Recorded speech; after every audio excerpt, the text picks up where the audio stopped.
Hello student, कैसे हैं आप लोग। हमारे चैनल नेशनल एग्जाम्स में आप लोगों का स्वागत है। तो अब ये है ज्योग्राफी में आज हम नया टॉपिक पढ़ेंगे, भारत की नदियाँ। और भारत की नदियाँ बहुत अच्छे तरीके से पढ़ेंगे, मैपिंग बना के करेंगे, जो भी मैप बनाएंगे फिर उसके बाद हिसाब से सब पढ़ेंगे, क्योंकि ऐसे लिखोगे तो रटने में बड़ी प्रॉब्लम होगी। तो उत्तर भारत की नदियाँ और दक्षिण भारत की नदियाँ दोनों अलग अलग करके पढ़ेंगे, ठीक है। तो जैसे आप लोगों को पता ही है, यूपीएससी एग्जाम लेगा तो एग्जाम का जो पूछने का तरीका है वो भी बदलेगा। तो इसमें थोड़ा कॉन्सेप्ट भी पूछेगा। तो कॉन्सेप्ट कैसे क्वेश्चन हो सकते हैं, ये हो सकता है कि निम्न में से अध्यारोपित नदी कौन सी है, ठीक है। कौन सी नदी अरीय प्रतिरूप बनाती है, सॉरी कौन सा क्षेत्र अरीय नदी प्रतिरूप बनाता है।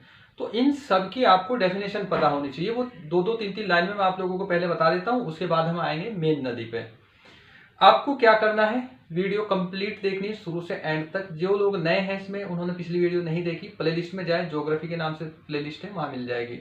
हिंदी की प्लेलिस्ट है, हिंदी की प्लेलिस्ट का लिंक नीचे डिस्क्रिप्शन में भी डाल दूंगा, और ऐसे भी देख सकते हैं। तो वहां मिलेगा आपको यूकेपीएससी पटवारी पुलिस हिंदी, इस नाम से प्लेलिस्ट मिलेगी, और उसमें जाके सारी वीडियो देख ले हिंदी की। चलिए शुरू करते हैं पहले, उसके बाद करते हैं नदियाँ शुरू।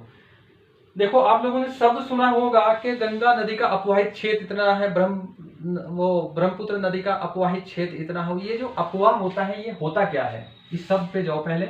मैं बहुत शॉर्ट में आप लोगों को करवा रहा हूं, जो और कुछ छोड़ भी देगा। अपवाह का मतलब होता है बहना, इंग्लिश में बोलते हैं ड्रेनेज। तो वो क्षेत्र जो मुख्य नदी और उसकी सहायक नदियां जिसे सिंचित करती है, जहां से उसका जल निकलता है, उसे बोलते हैं अपवाहित क्षेत्र। तो इसकी आप अगर परिभाषा लिखोगे तो इसमें कहोगे वह क्षेत्र जिसे मुख्य नदी व इसकी सहायक नदियां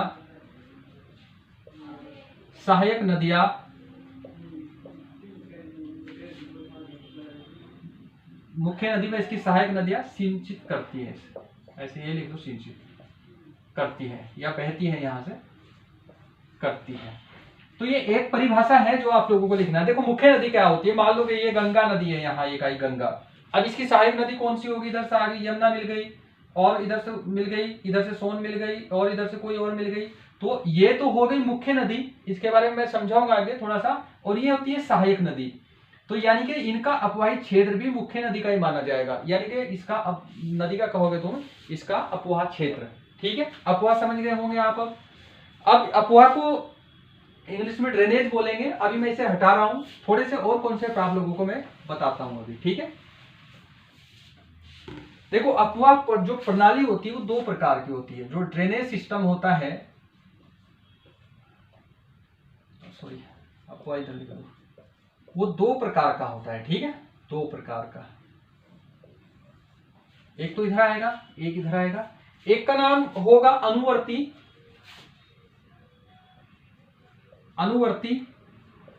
ये थोड़ा सा आप लोगों को टफ पड़ेगा, क्योंकि वनडे की क्लास में कोई नहीं कराता, लेकिन पीएससी एग्जाम लेगा तो कॉन्सेप्चुअल लेगा, तो ये आपको थोड़ा ध्यान रखना पड़ेगा, ठीक है। अगली रहती है अनुवर्ती नदी, ठीक। अनुवर्ती और अनुवर्ती नदी, इनमें अंतर। अनुवर्ती किसे बोलते हैं, आपने अनुसरण का नाम सुना होगा। अनुसरण का मतलब होता है पीछे पीछे चलना, ठीक है। अनुवर्ती ये इसका उल्टा होता है, ये अलग रहता है। तो जो नदी मान लो किसी ढाल का अनुसरण करती है, किसी ढाल के सहारे चलती है, उसे बोलते हैं अनुवर्ती नदी। तो मान लो इधर से इधर को ढाल है, नीचे को ढाल है, कोई नदी यहां से शुरू हो इधर चल गई, तो इसे बोलेंगे अनुवर्ती नदी, ठीक। अनुवर्ती नदी बोलते हैं इसे। अब इसमें मैं शॉर्ट में इसकी परिभाषा लिख रहा हूं, आप याद कर लोगे, ठीक। तो जैसे आप कमेंट करके ये मत बोलना कि इसके बारे में कम बताया, क्योंकि एग्जाम का टाइम कम है, तो इसलिए छोड़ना भी कुछ नहीं और करना भी सब कुछ है, और जल्दी करना है। तो इसमें यहां लिखोगे जो नदी ढाल के सहारे चलती है, ढाल के सहारे चलती है। अब आप हिमालय की नदियां बताओ कैसी होगी, वो ढाल के सहारे चलती है, ठीक है। तो उन्हें कहते हैं अनुवर्ती नदी। तो हिमालय की नदियां क्या होगी, अधिकतर अनुवर्ती नदी होगी। अब ये होती है यहाँ अनुवर्ती नदी, तो इसमें पहले लिख लो फिर समझाता हूं मैं। जो नदी ढाल के सहारे नहीं चलती है,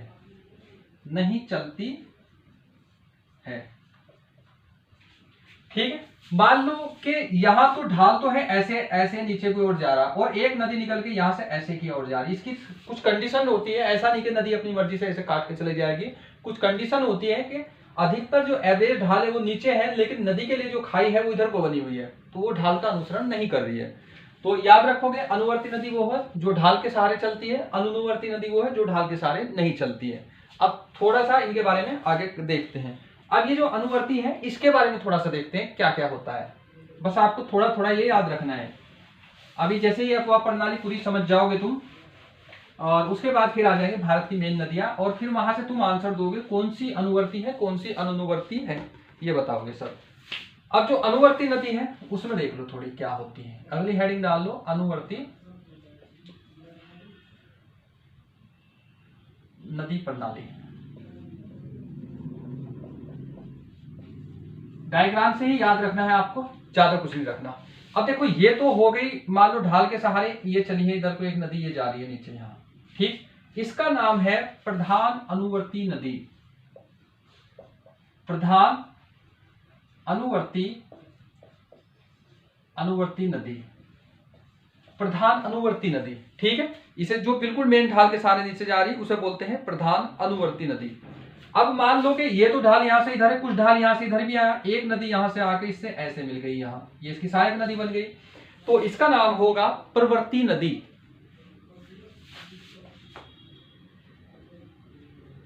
इसे कहेंगे हम प्रवर्ती नदी, ठीक है, इसे प्रवर्ती नदी कहेंगे। अब मान लो कि यहीं से ढाल है, एक नदी यहां से आके इसमें ऐसे मिल गई यहां, इसे बोलेंगे हम नवानुवर्ती नदी। ये रटना नहीं, एक दो बार बना के याद करोगे तो आप समझ जाओगे।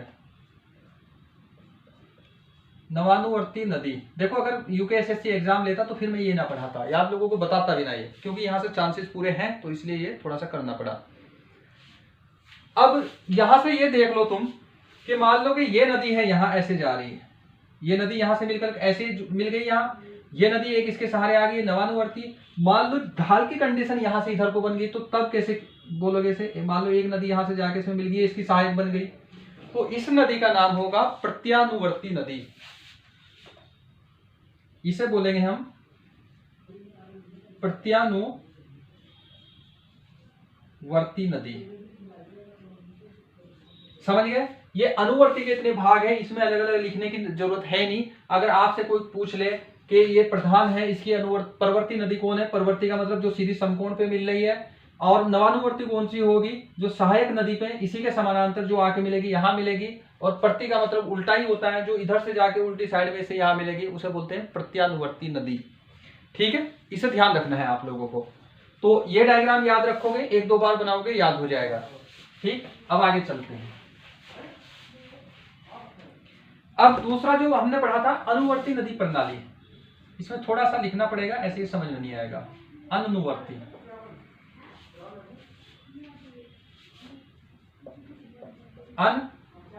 अनुवर्ती नदी प्रणाली, ठीक है। अनुवर्ती नदी प्रणाली ये होती है दो प्रकार की होती है। एक होती है पूर्ववर्ती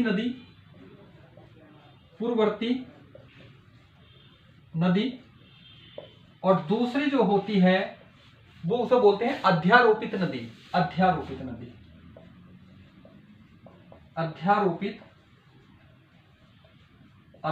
नदी।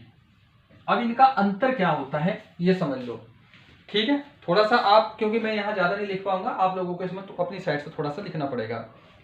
अब देखो ये नदी क्या होगा कि मान लो इसका ये कोई नदी चल रही है यहां ऐसे, ठीक है, ये परमानेंट चल रही है ऐसे आराम से, कोई पहाड़ ऊपर से गिरा, यहां मार्ग में बाधा उत्पन्न कर दी। अब नदी का पानी यहाँ इकट्ठा हो गया, इकट्ठा होने के बाद ये फिर ये इस बाधा को नदी के पानी ने काट दिया और फिर अपने इसी मार्ग में चल रही है, इसलिए बोलते हैं इसे पूर्ववर्ती नदी इसलिए बोलते हैं इसे, ठीक है। और इसके बारे में थोड़ा सा भी लिखते हैं और फिर उसके बाद आगे देखते हैं।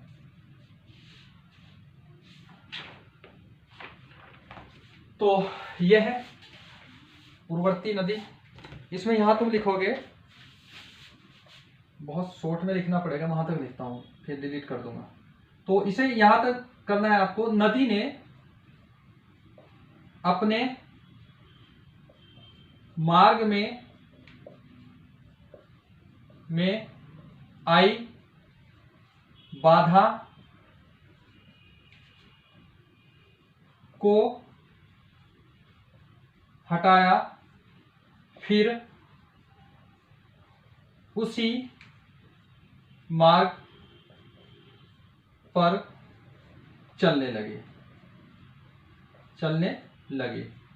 ये थोड़ा सा समझना पड़ेगा, ऐसे लिखेंगे तो लंबा होगा। पूर्ववर्ती नदी किसे बोलते हैं कि एक नदी सीधी सीधी जा रही है, बीच में एक पहाड़ी गिर गई, थोड़े दिन के लिए नदी रुक गई, नदी ने फिर वो पहाड़ी काट दी, वहां से हटा दिया सब कुछ, फिर उसी मार्ग पे चल रही, यानी कि पूर्व से बोलते हैं पूर्ववर्ती नदी। पूर्ववर्ती का मतलब यही होगा कि अपने पहले उस पे अपवा जो क्षेत्र है उसी पे चल रहा होगा। इसके कौन कौन से हैं इसके उदाहरण देख लो। उदाहरण कौन कौन से हैं? ये गंगा है इसका उदाहरण, गंगा के में भी कई बार ऐसे हुआ है। सिंधु है इसका उदाहरण, सिंधु में भी हुआ है। तो इसीलिए इन्हें बोलते हैं इनका उदाहरण। और आपसे क्वेश्चन पूछा जाएगा निम्न में से कौन सा पूर्ववर्ती नदी का उदाहरण है? ये वाला है। ठीक, इसे ध्यान रखोगे आप। अब आगे चलते हैं। इसमें अगला कौन सा लिखा था हमने? अध्यारोपित नदी प्रणाली। अब देखो दो चीज होती है। मान लो कोई नदी एक जगह से बह रही है और चट्टान जो होती है उसकी अलग अलग संरचना होती है, एक ऊपर एक नीचे, ठीक है, अलग अलग होती है। तो नदी की क्या प्रवृत्ति होती है कि वो हमेशा निचली संरचना पे जाके बहती है, निचली संरचना पे ही रुकती है। अगर ऊपर बहुत ठोस है तो लंबे टाइम तक चले जाएगी, अगर बिल्कुल कड़ी है एकदम, वो कटनी ही नहीं, तो फिर तो वहां चलेगी नहीं, तो उसे काट के वो हमेशा निचली सतह पर चलेगी। तो अध्यारोपित नदी उसे ही बोलते हैं। ठीक,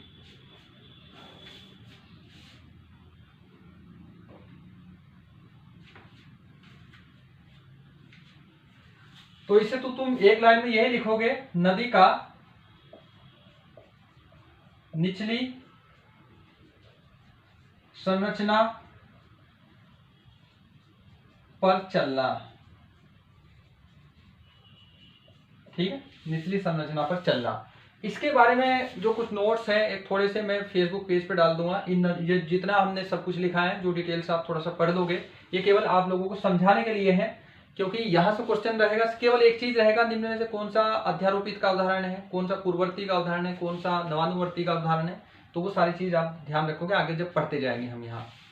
तो इसका जो एग्जाम्पल है इसमें जो दक्षिण भारत की अधिकतर नदियां इसी में ही आती है। ठीक है, और इनमें जैसे चंबल आती है, चंबल भी इसी का उदाहरण है, सोन है, और दक्षिण भारत की अधिकतर नदियां यहीं आएगी इसमें। ठीक, उसमें करेंगे। तो ये कॉन्सेप्ट थोड़ा सा आप लोगों को ध्यान रखना पड़ेगा। ठीक, अगर ये नहीं ध्यान रखोगे तो फिर प्रॉब्लम हो जाएगा। अब और बताता हूं मैं थोड़ा सा, कुछ और कॉन्सेप्ट है, ये एक वीडियो में ही खत्म करेंगे, थोड़ी सी लंबी तो हो ही जाएगी लेकिन करेंगे। अब अपवाह प्रतिरूप कैसा बनता है? मान लो नदी बह रही है, वो कैसा एक चित्र बनाएगी, कैसा एक प्रतिरूप बनाएगी, वो देखते हैं। अलग अलग नदियां अलग अलग प्रतिरूप बनाती है इसमें। तो कुछ तो वृक्षाकार होता है, कुछ अरीय होता है, कुछ द्रुमाकृति होता है। तो उन सबको हम यहाँ करते चलेंगे, क्योंकि यहाँ से पीएससी अगर एग्जाम लेगी तो कोर कॉन्सेप्ट बेस्ड पक्का क्वेश्चन रहेगा आपका। और ग्रेजुएशन लेवल का है, जैसे पटवारी है, लेखपाल है, ग्रेजुएशन लेवल का है। उसके बाद जो ग्रेजुएशन लेवल के, उनका लेवल तो एग्जाम का बढ़ेगा। सिलेबस सेम है, अगर कुछ का सिलेबस सेम है तो पूछने का लेवल भी तो बढ़ जाएगा ना। तो इसीलिए थोड़ा सा देखते हैं।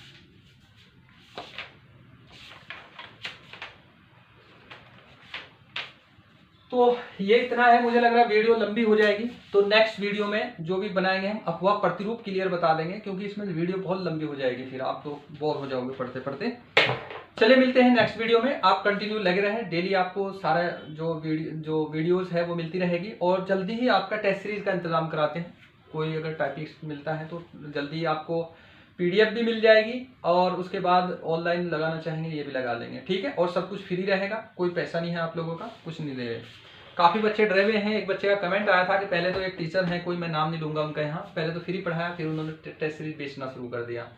देखो कोई नहीं, उनकी भी मजबूरी होती है। अगर वो जिससे टाइप कराएंगे उसे भी तो पैसा चाहिए, फिर वो खुद टीचर थोड़ा ही कर देगा।